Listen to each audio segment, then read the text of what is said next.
How to solve the screen freeze issue in your Roblox. So hey guys, welcome to this tutorial. In this tutorial I'll be showing you the steps on how you can prevent the screen freeze issue or glitch in your Roblox application.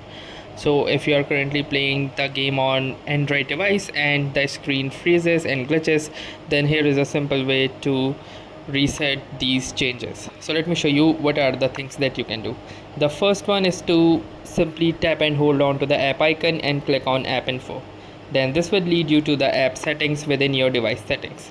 Now from here simply choose force stop and again click on force stop and try relaunching the application and see if the issue is fixed. If the issue is not fixed, you can try going to storage usage and from here click on clear cache and then try relaunching the application.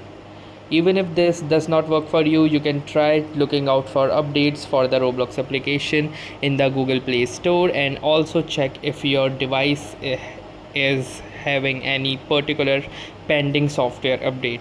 If the answer is yes, you can do that immediately.